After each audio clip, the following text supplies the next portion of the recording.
And now to start our panel discussion on reimagining the future with tech, please allow me to invite to the stage the CEO of Blockchain Global Limited of Australia, Mr. Sam Lee. Hello, Sam. And next, very well, thank you. Anywhere you want. Here is good, thank you. And next, ladies and gentlemen, along with Mr. Sam Lee, Mr. Toli Markis, the co-founder of eSports.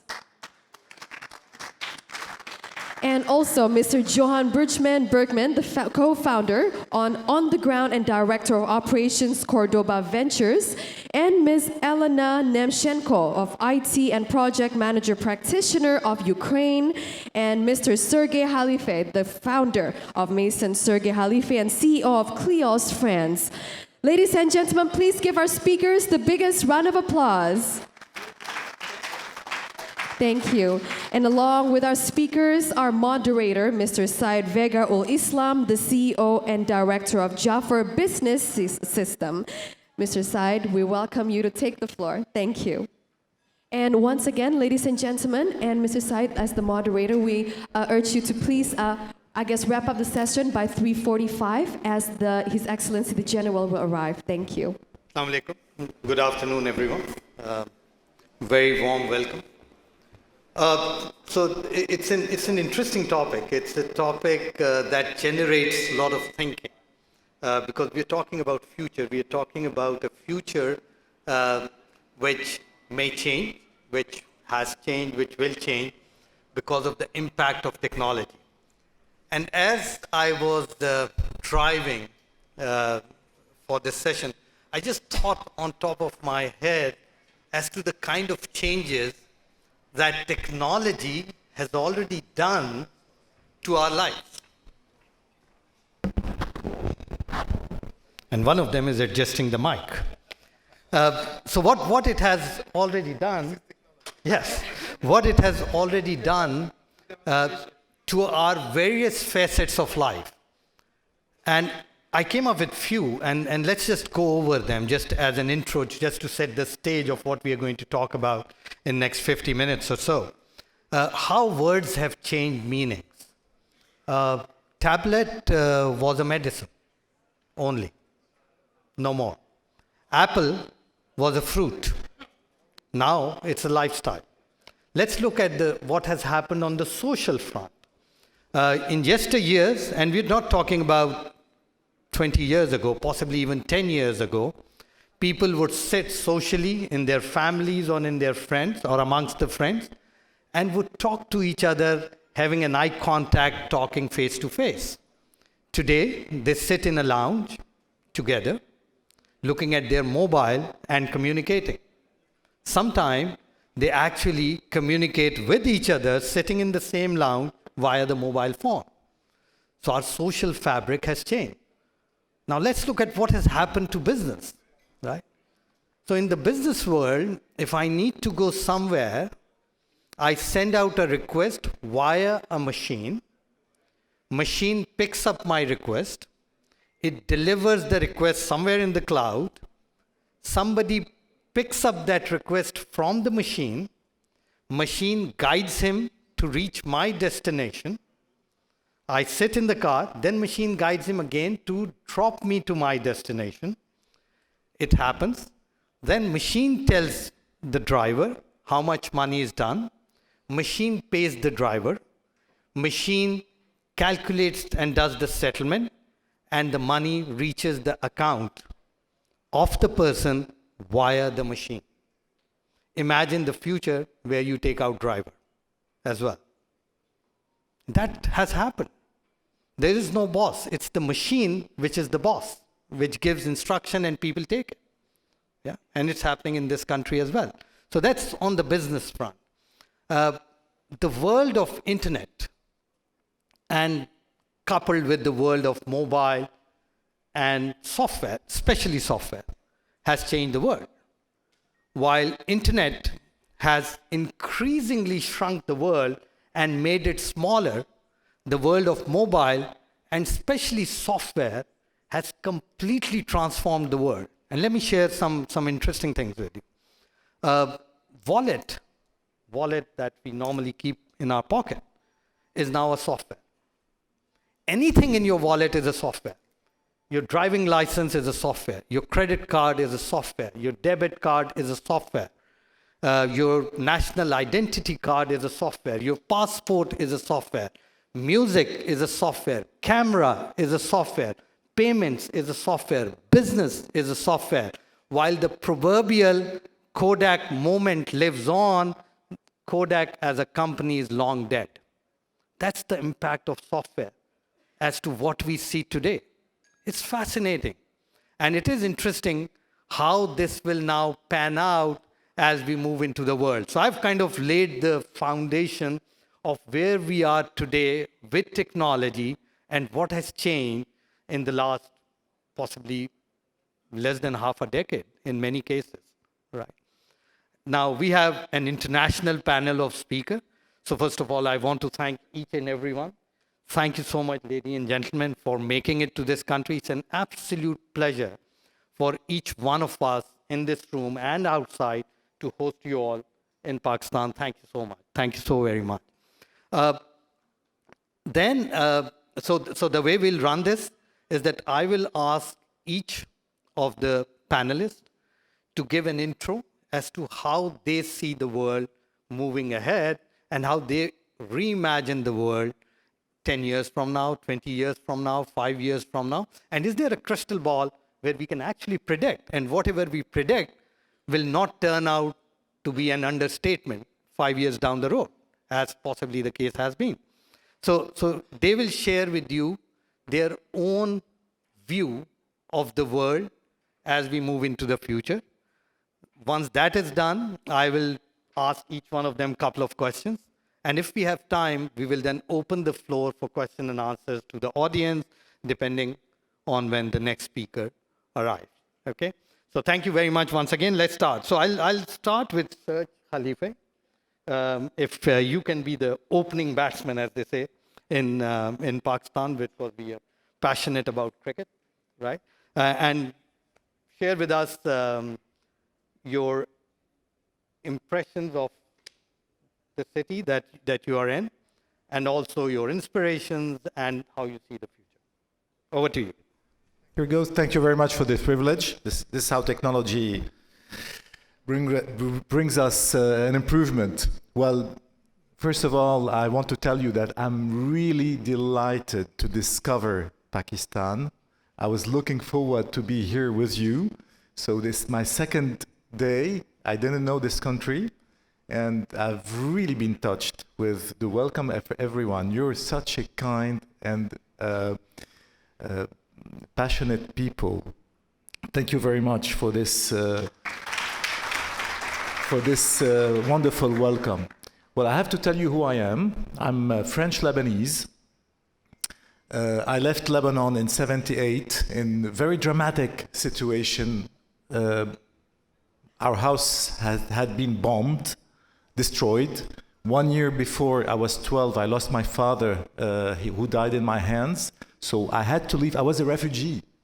I had to leave to go to France. And in France, I knew nothing, nobody.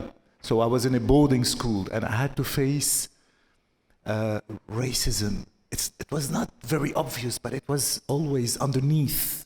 They always keep you feel that you're different. So from that experience, I had to learn how to fight, to struggle, to remain always positive and never give up. And at the end of the school cycle, the school chose me to represent the school, and all these old families were having their kids in this French school. They chose me to represent the school on a national level at the French contest, me, the Lebanese guy. So this happens how?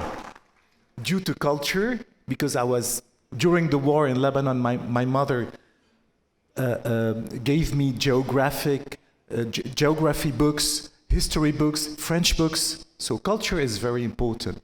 So what I want to share with you is that point. Always remain positive, open to possibilities due to culture. And now culture is available on the web. We can get it everywhere. So this is me. So what I do today, I'm in two different domains. We install the future technology. We sell to the mobile operators 4G antennas. And on the 4G antennas, we're using the 5G technology on the 4G antennas. It's a company called KLEOS. You can find it on kleos.net. So we sell this technology to the operators. So we make it possible to rural areas and very dense urban areas to have high-speed internet at distances from 15 to 20 kilometers. Nobody does that in the world. And I'm a former Nokia general manager, like my friend here. So it's really something important. And beside that, I've just, next week, I'm launching a brand, my brand, MAISON Serge KHALIFÉ.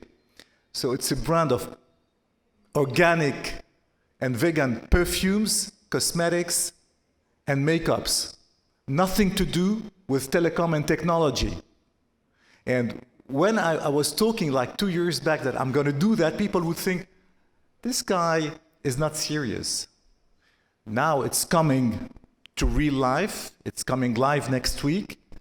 So I've just seized the opportunity that were open to me. And I want each person in this audience to think, no matter what you feel, in what stage you are today, always keep in mind that you're precious, you have fantastic abilities, express them with what you have, and go meet the others, absorb culture, absorb everything about technology, then you will make the future, because you will have no boundaries preventing you from doing that. So this is the message I wanted to share with you. It's not about talking about myself. Myself is not important. What is important is each one of you, how my experience can help you think and keep in mind a positive strength and energy to go towards the future. You will do the future. Don't let the future come to you. Go to the future and do it. So this is what I want to share with you.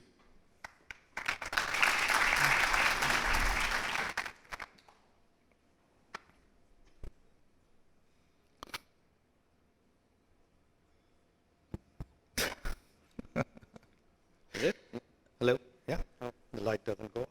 Thank you so much, Serge. And we're talking about a shrunk world, a connected world, a smaller world. And it was interesting that me and Serge, we've never met before. And before the session, as we were exchanging notes, we found out that both of us were hired by the same guy in Nokia. So that's how, and we've met for the first time in Karachi. None of us ever thought that will happen, but it did. And Serge brings interesting points on values, on culture, and the fact that they will stay relevant into the future. Doesn't matter what technology brings to you and how it will change the shape of the world. And that's an interesting point we'll park, because when we go into question and answers, I would want to come back and have more discussions on this. So our next panelist who will speak on the subject is Toli Markis. He's co-founder Extreme Sports. Toli? Assalamu alaikum. It's a pleasure to be here. Thank you. I lived the last 12 years in Thailand, was based in Bangkok, then moved to Rio de Janeiro, and just recently moved to be based in Dubai.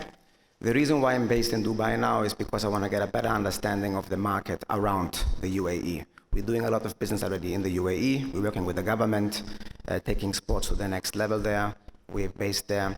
But it's not interesting for me because it's too small. You know, India, Pakistan, they are the big markets around. So the reason why I'm based in Dubai is to make business going forward in Pakistan and in the countries around the area, because they are 200 times bigger than the Emirates. I moved to Thailand on 2004 because I saw a big opportunity to become rich through technology. In that time it was streaming, something new. I moved there to become a Muay Thai promoter. Muay Thai is a traditional Thai boxing. I'm an organizer. We're doing monthly events around the world.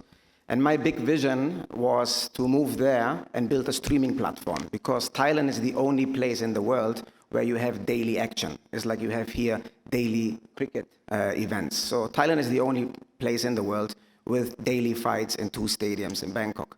So my vision when I was moved there, I was 20 years old, and I thought, okay, if I set up a streaming platform here and understand this technology and master this technology, by the age of 30, I will be a millionaire and to return back to my country. So I start promoting. I built Elite Boxing TV, which is one of the biggest streaming platforms. We have produced and acquired more than 20,000 hours of content. We have live streamed hundreds of events from all around the world. And we made a lot of money and success with it. But the problem with that technology in the past, it was always going into one direction. You know, if I'm an organizer and I organize an event here, I make the money as an organizer. I stream the event through this technology of streaming all around the world. I make more money, but what is the audience getting? You know, you are the ones buying the tickets to come to my event. What are you getting back, you know? So now there's this new technology, which a lot of my friends approached me with, blockchain, which I'm like, hey, it took me 15 years to understand streaming, you know, and now you want me to go into blockchain. So in the beginning, I didn't really want it because I succeeded already with the technology of streaming. But then I realized the potential of blockchain and how it can give back to the fans. It can give back to the athletes, and it can give back to anyone around the event. So that's what I like about the blockchain technology. I still don't understand it, and I don't have to understand it, but I understand enough to see that it's a technology which is more transparent, and it allows everyone to win. So instead of me doing an event now in Abu Dhabi next month and paying $100,000 to only the athletes, we're paying them now $80,000, and we are redistributing 20% of their purses back to the fans that are able to buy digital collectible cards through eSports. And they can keep these cards then and earn tokens and redeem the tokens then back into our ecosystem, which benefits, again, the athlete, because the athlete has the opportunity now to provide services for these fans to redeem the tokens. But it also benefits the federations and the organizers, because now they can boost their products and services inside the marketplace. So yeah, that's the reason why I'm still in this business, and I see the future in the next 15, 20 years, especially in the sports industry, which is my expertise, that it will change and it will finally reward and give something back to the people that help to build these sports, you know, which are the fans in the end of the day, because they are the ones that are buying tickets, they are the ones that are buying pay-per-views, they are the ones that are buying merchandising. But then when these companies like UFC go out and sell for $5 billion, these fans that helped build the brands get nothing. So with this blockchain technology and tokenizing these assets, you know, and having everyone being part of future revenues, I think that's where the future in sports will go. And this is where I'm really, you know, interested in this blockchain technology and how it can help. Thank you. Thank you. Thank you very much. So on a lighter note, let me ask a question. Are you a millionaire now? Our tax department is very active these days, so, Okay. so just be aware. I don't hold a Pakistani passport, but I have a Greek passport, but I hope it's not broadcasting in Greece. So Toli talks about how technology will shape the future of sports and how he believes brands are going to evolve in a very different way, and fans are going to get return on just watching sports like never happened possibly up till now. Exactly, exactly. Because on my streaming platform, for example, if I have you as an athlete and you generate me 1 million views, I'm only making money on your advertising revenues. But now we link this digital asset of your video with your card, which is owned by your fans sitting here in the audience that come to see you, and they're also getting a revenue share on anything that you generated. Yeah, great. So that means businesses will learn to share their pieces of the pie with their customers. And that's, again, a concept which is coming up, and it seems the world of sports is going to catch up with it very soon. So thank you very much, Toli, for the opening remark. Now we move to the only lady on the panel, Elena Nemchenko. She's the IT and project manager practitioner, and she has traveled to Pakistan from Ukraine. Elena, your turn. Thank you. Press on the button. Hello? Oh, yeah. So, hello, everyone. Thank you so much for inviting me here. I'm really happy to speak, and I'm really happy to be here right now. So, talking about the future, why do we talk about it now? From my point of view, there's actually no future. There's only now, yeah? We have our thoughts, our actions, and consequences to those actions. So what is the point of talking about it? So actually, it's all about the fear. So what the part of technology is about? Like, are we afraid of unregulated blockchain and cryptocurrencies? Or are we afraid of artificial intelligence that will steal our consciousness? Well, for me, it's not a fear at all, because we're all humans, and we won't let it happen, you know? We'll not exterminate ourselves. So next point is, like, are we afraid of things that really does not depend on us? Some things that can be from external, like earthquakes, pollution, climate change? Well, definitely yes. And I think that technology must be the best partner to fight for this. So what is our fear? What are we afraid of talking about future? We are afraid of wasting our time. We're afraid of working on something that we don't love. We're afraid of talking to people that don't believe in us. We're afraid about things that, doing things that we don't like. So actually, things that we have to do, they're happening right now. So we're afraid of criticism, we're afraid of intolerance, we're afraid of boundaries, but actually the positive thing is that all these boundaries are all in our minds, and we can fix it. So what is my vision of the future? I think that technology must work for us, not us for technologies. We have to respect any individual from any age, from any nationalities. And from my point of view, we have to be kind to each other. And we have to help, or at least show a person to find his path, so he can continue doing things that he's aimed for. So if we can make one person happy, then we invent the future. And if we talk about technology, well, there are so many beautiful, inspiring, so talented people right now. So there's nothing to worry about technology. And I believe that we have to focus not only, but my point is that you have to, listen to your heart and be kind to each other and help each other to reach the goals that he is aimed for. Thank you.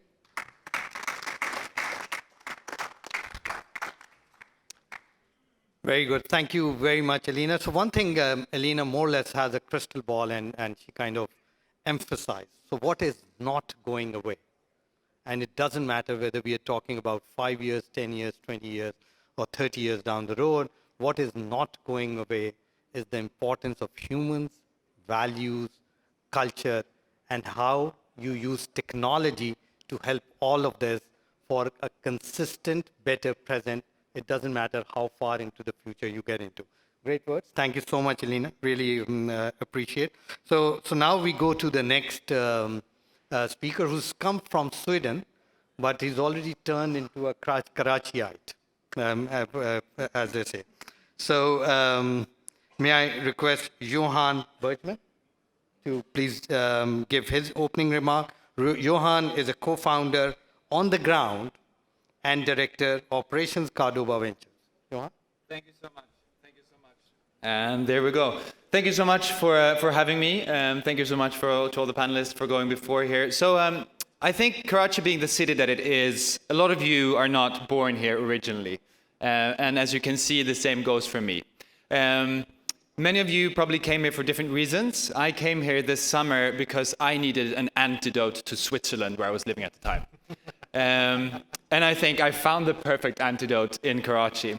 I came originally for 6 weeks, intending to work on a project and then go and do my master's in the US, but ended up actually finding it so exciting that I put off the master's and said, I'm going to come back and let's get some work done.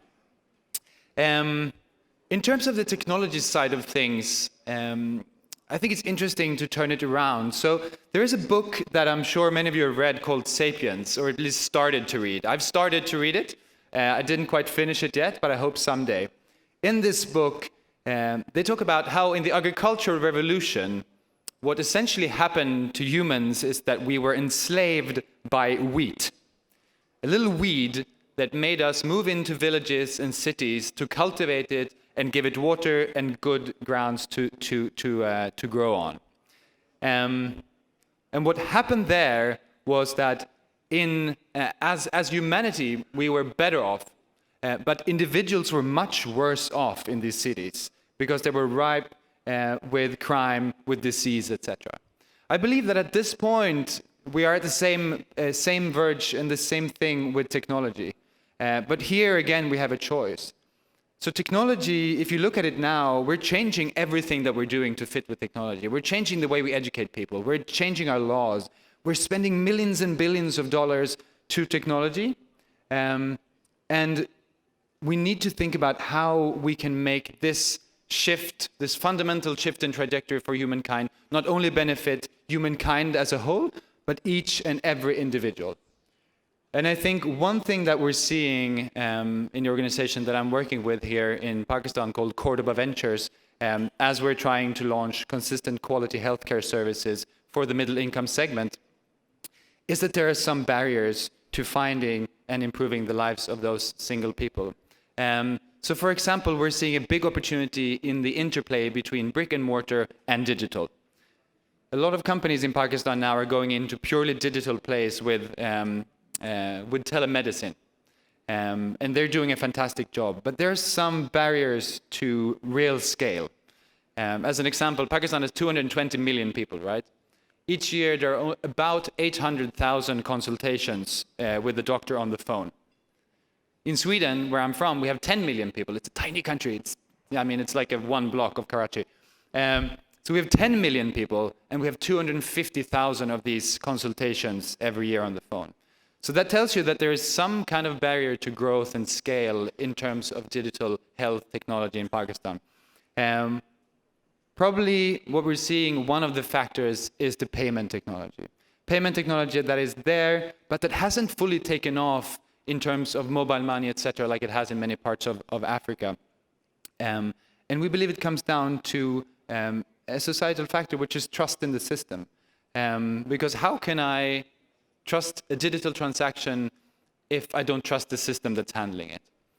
I think many of you also agree that Pakistan is a country where you have to touch something for it to be real. People like to handle cash. People like to have printed papers to do things. So in order for this to move forward, I think we need to move to a place where people can also believe what they see and not only what they touch.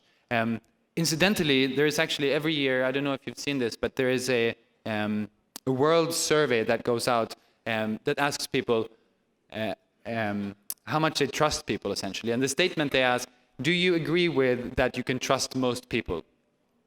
In Sweden, 69% of people agree with that, which is also why we get ripped off all the time when we travel. But in Pakistan, actually only 24% agree with the statement that most people can be trusted. So there you have a challenge, really. And on top of that, when you look at trust, you split the population into two different groups. So the mass population and the informed public. And all of us are here are the informed public because we're here talking about the future, we have education, etc. And so if we are at 24% trust in the general system, the mass population are at an even lower trust in the system.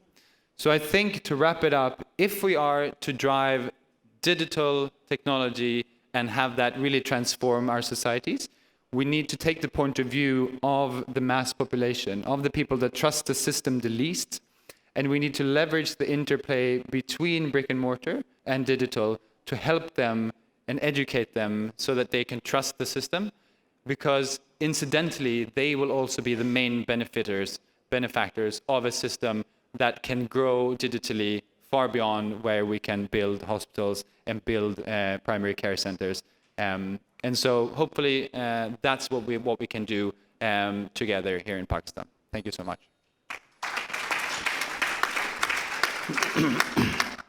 Thank you, Johan. Again, very interesting perspective from Johan, because he talked about the interplay between the physical world and the digital world, which, by the way, is a massive topic all around the world. How much digital you need to get versus how much physical you need to stay, and how the interplay between the brick and mortar or the physical world and the digital world will pan out the world of the future. He also mentioned a very interesting fact, which is about this 24% trust in people. And if each one of us look at ourselves and say, when someone says something, how much is relevant? And then with that stems the need of having strong systems and processes and building trust in systems and processes using technology, so that overall a society is created which trusts the system and which also trusts the people. So that's a very interesting perspective on both digital and physical world, and how trust can play a role as we move into the future, defining or reimagining using technology. So the last panelist on our this esteemed panel is from Australia.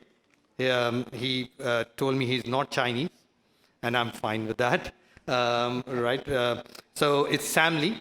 Sam, thank you very much for being here. Sam is the Chief Executive Officer of Blockchain Global Limited. So something which some of the panelists also spoke about blockchain and how it will help the sports industry as an example. And Sam would also share his experiences and his views on how possibly blockchain will reimagine a new world.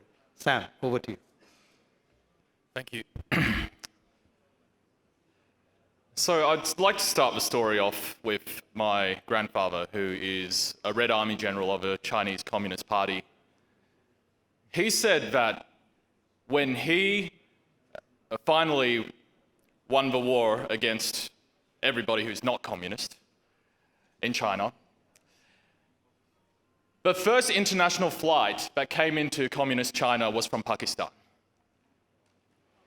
Pakistan was one of the most advanced nations back then, and in his heart, as he is in aged care facility right now, he still thinks Pakistan is the most advanced nation today.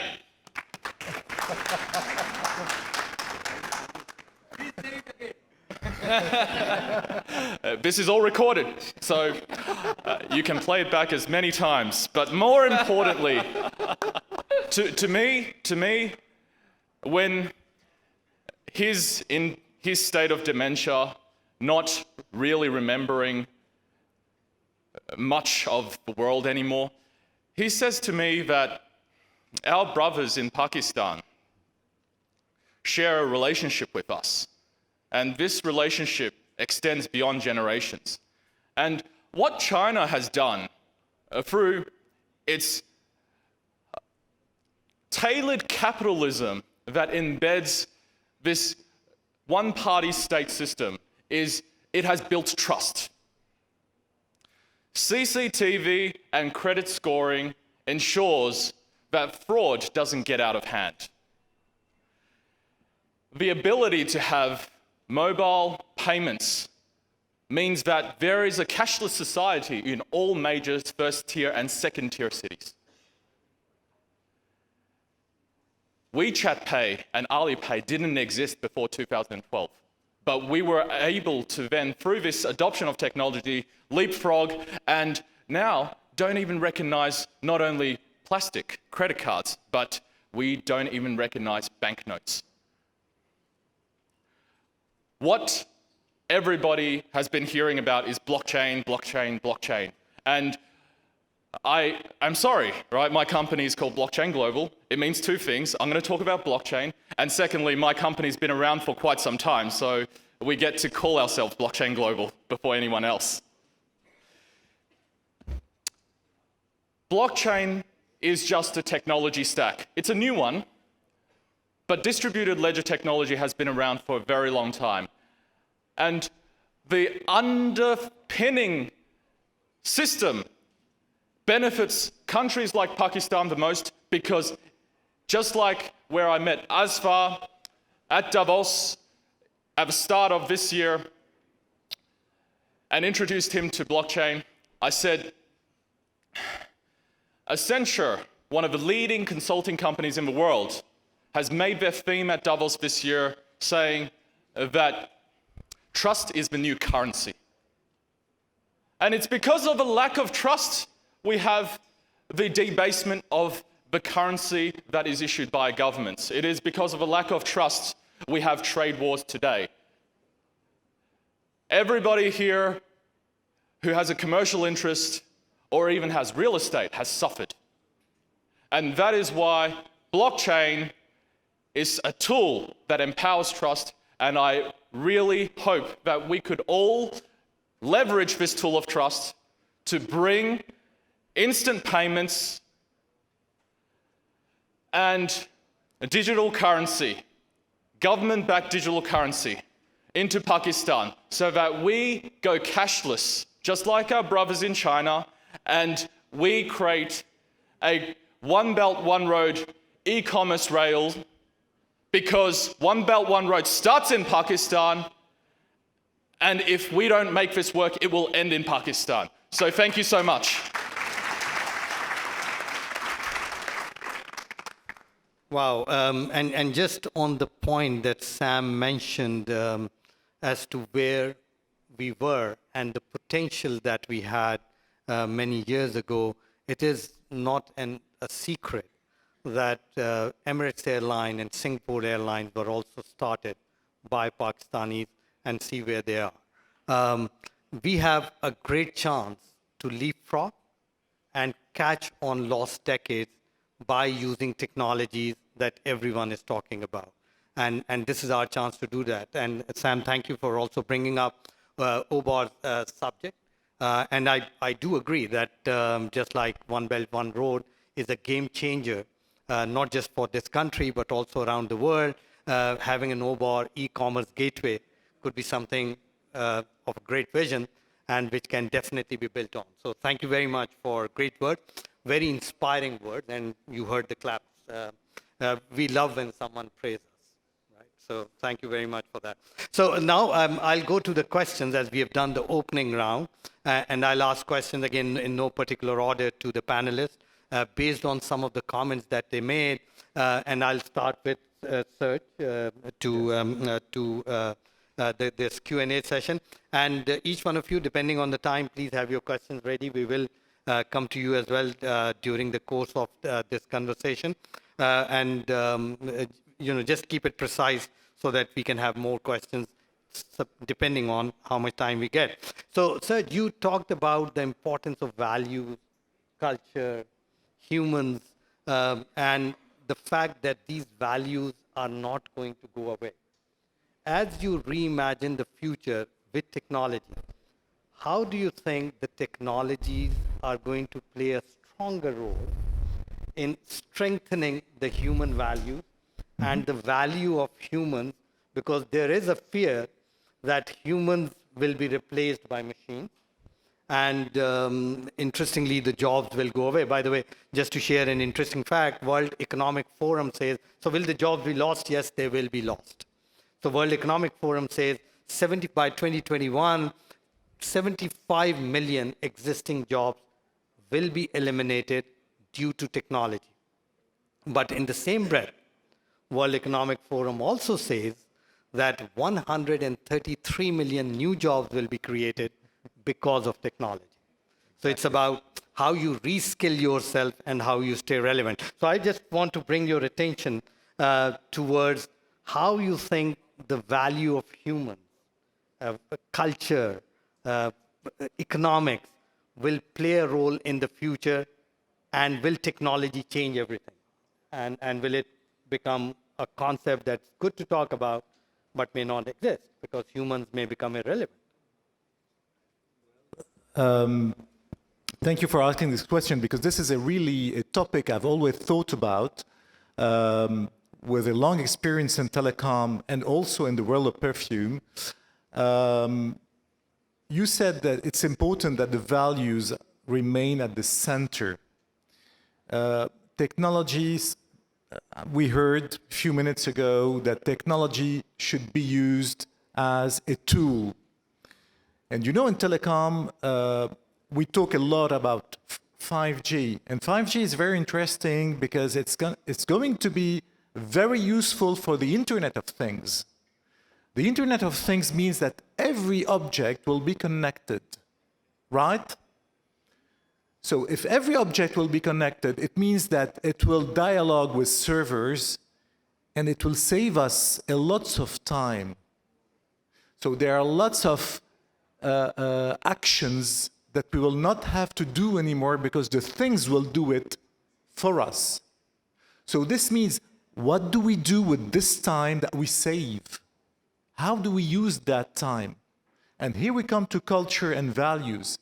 If we use that time to increase our level of knowledge, of spirituality, of values, we can become better persons, and especially we can take time to take care of the others. When we take care of the others, when you, me, each one of us use the time left, because, for example, computers help us save lots of time. If we use this time that is left for us to take care of the others, to show them our affection, our love, our care, don't you think that our future will be better? If we take time to think about, we talk a lot about reducing the carbon footprint. How we can do that today, in Europe, for example, in France, a lot of people think we are going to buy organic food. Why? Because we're fed up with all these industrial products full of allergens, of chemicals that are very bad for our health. So how they do that? They start buying vegetables and fruits from the guys who are cultivating them next to their house. So they reduce, naturally, the carbon footprint. It means, so the future might be going back to some fundamental rules to simplify our lives. Why would I buy an apple coming from Australia when the cultivator next to my house is cultivating another sort of apple, and if he cultivates it without pesticide, I'd better go eat this apple next to my house rather than buy the one coming from Australia. Sorry, Sam, nothing about Australia, but it's just, I'm using an extreme example. So maybe the future would be to simplify our lives, to use natural vegetables and food, use the time saved by the Internet of Things, let the machines do things that are taking our time, and use this time to absorb culture, to absorb artistic values, spiritual values. Take time to take care of the others, show them our love, our affection. So this is how we may secure a better future. It's not only about technology. Technology should be a tool to help us strengthen our spiritual values, our loving values toward the others.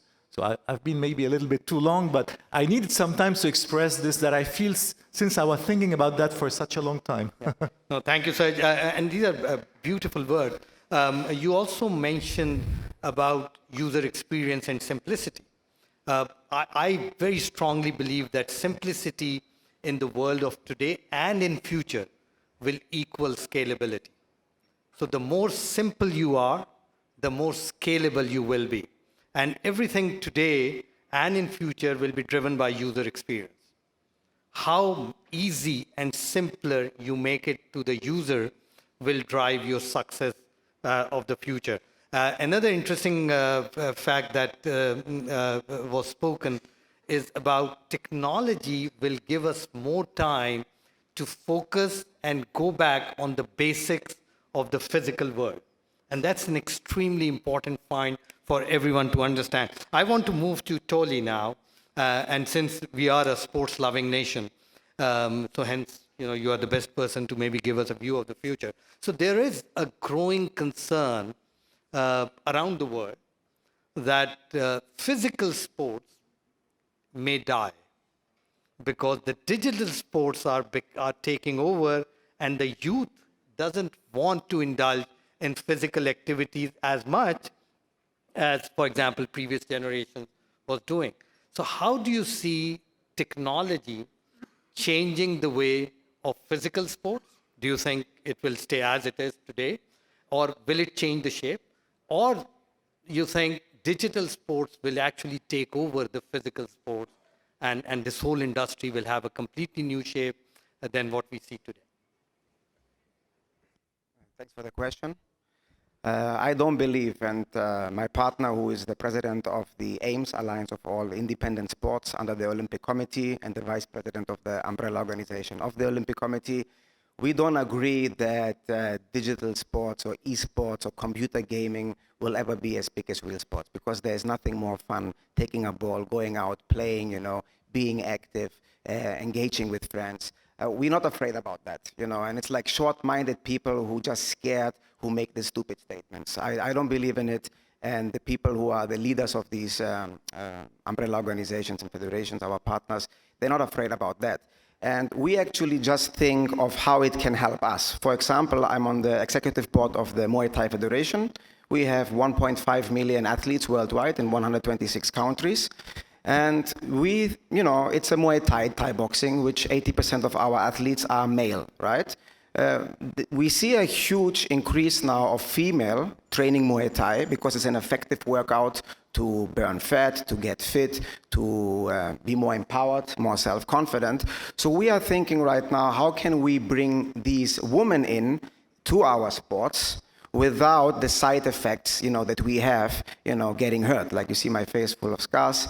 And this is where we see actually a benefit by working together with the eSports, creating games, virtual games, where we allow now also the woman to participate in a fight by wearing these virtual glasses, and sensors in the hand, and fighting against someone else on the other side of the world, getting a full workout for 30 minutes, burning 500 calories without getting hurt, So, like I said, and when we look at this, we then think from the 1.5 million active athletes right now, if we have partnerships like that, then we will be able to have 5 million athletes. So it will not affect us in a bad way if we know how to work with these esports industry together to create something great, Thank you. So, so the good news is that the physical world and digital world will continue to work together, even in the world of sports, and some of the apprehensions that people may have about youth not going towards the physical part may not have substance. So thank you for that. Elena, I now want to come to you because you brought up this thought of you have thoughts, actions, and consequences, and you think that will continue to drive the future. But do you think when we talk about thoughts, actions, and consequences in terms of how human behaviors will change over a period of time, technology is irrelevant? Or you think it has a very strong role in shaping the human value? So that's one. Secondly, you also mentioned about living in the present and not being fearful of the future. Is that a good way to think of the future? Okay, so what scares me the most is like when we are so impressed and we're so deep into those technologies, we spend so much time into learning something, into thinking deeply in what can we change, but we don't really matter things that are around us, like the people, our relatives, some things that are really covering us right now. So I think that it's better to focus on details, on people, you know, and we don't have to work for technologies. Technologies must work for us. That's it. And the question.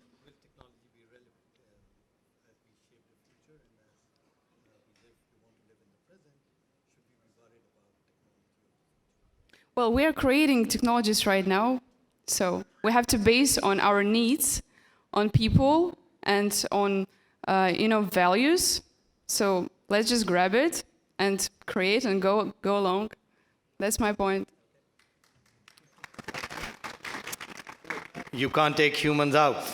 So clearly, no question on that. Sam, I want to come to you because you also said, and we've heard that cash is the king. Then we heard data is the new currency, and I believe it is. But you also introduced another interesting facet to it, and you said trust is the new currency, right? And technology helped build trust, and you also spoke about how frauds can be completely taken out by building trust and building systems where people trust and fraud more or less are minimized or completely go away. So how do you see technologies like blockchain reimagine a world of payments, of e-commerce as we move into the future, or it's just replacing one tool with the other, which could be cash, credit cards, debit cards, some traditional payment gateway, and now we'll have something called blockchain. So is it just a replacement of tool, or will it change the way we think? Will it change the way we interact? Will it change the way we conduct our business and possibly our daily life? So how do you see blockchain impacting the future in true sense? And it's not just another one tool replacing the other. So, like it or not, and this is a true fact, 30% of our global GDP is spent on trust-based services. And it is even more disproportionate in poorer countries that have not got the institution or compliance culture, as they call it. Now, compliance culture means you have to be rich so that you don't get, I guess, the feeling that you should start stealing other people's money. But what people are is we're all, to a certain extent, a little bit greedy, and we're not perfect. We're flawed. But code, however, isn't.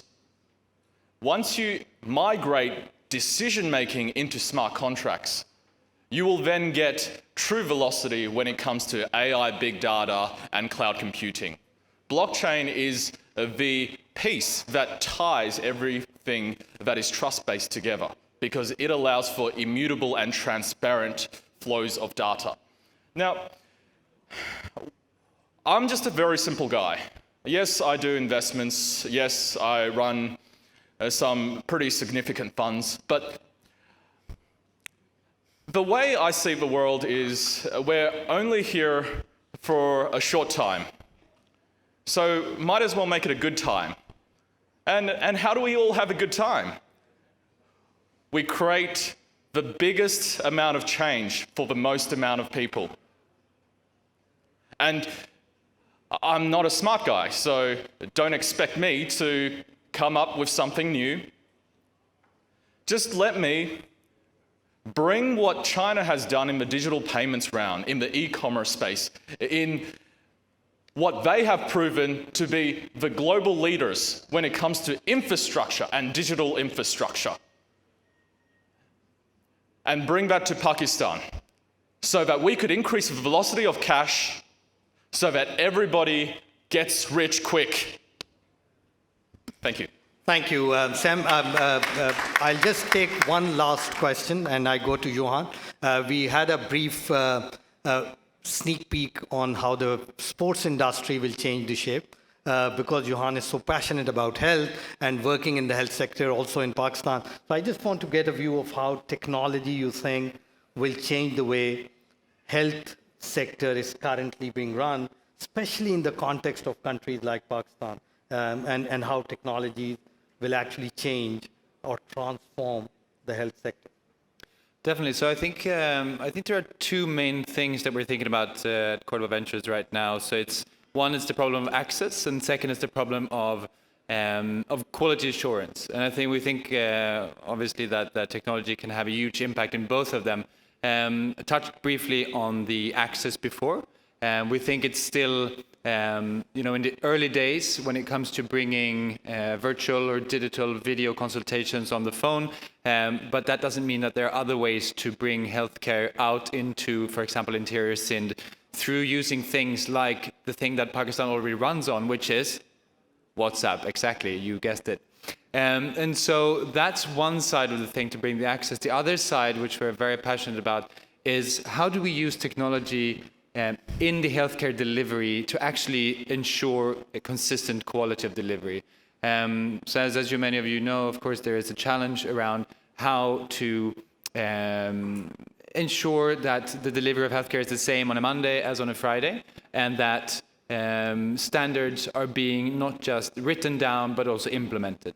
And by providing digital technology into the hands of frontline workers like nurses, like allied health workers, and as well doctors, to actually register what's going on out there with patients on a daily basis and put those medical records on technical solutions just like the blockchain in the future.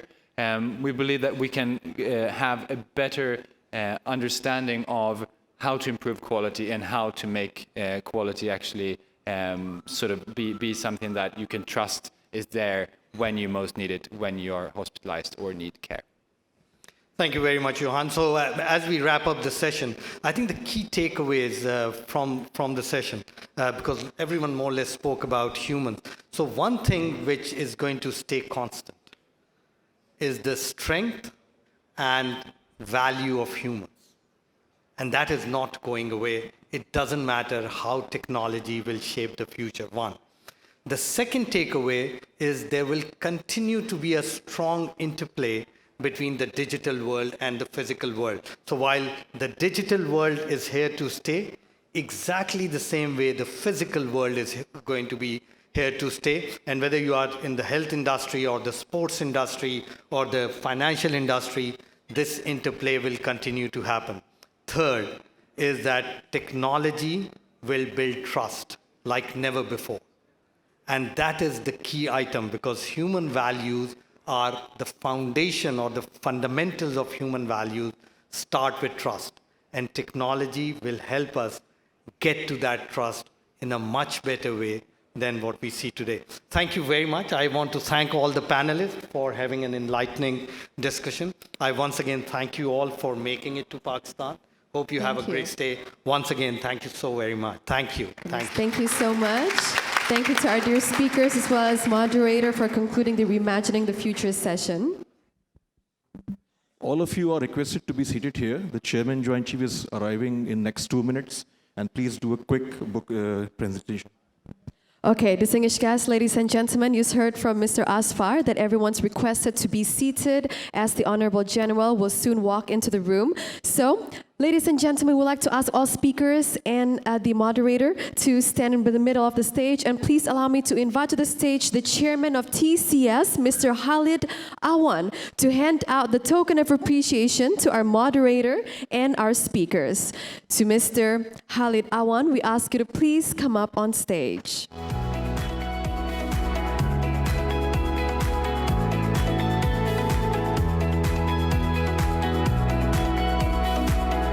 Yes, ladies and gentlemen, please give the chairman of TCS the biggest round of applause.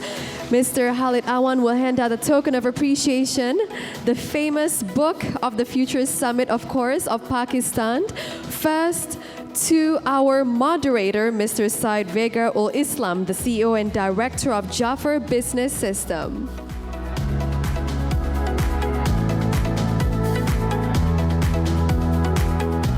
And next is going to give it to Sam Lee, the CEO of Blockchain Global Limited, Australia. And the next token of appreciation Mr. Khalid Awand. We'll hand it over to Ms. Elena Nemchenko. Thank you very much. The IT and Project Manager Practitioner from Ukraine. And next to Mr. Johan Bergman, the co-founder and of On Ground and Director Operations of Cordoba Ventures.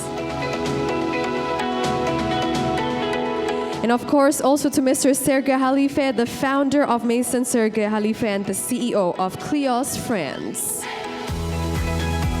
who's hailed since birth from Lebanon, but is now a French citizen. And ladies and gentlemen, next, please also allow me to invite Mr. Toli Markis, the co-founder of eSports, to receive the token of appreciation from the chairman of TCS.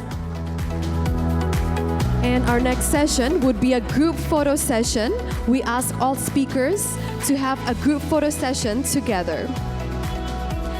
Yes, Elena and gentlemen, we ask you to please have a group photo session together. Thank you very much.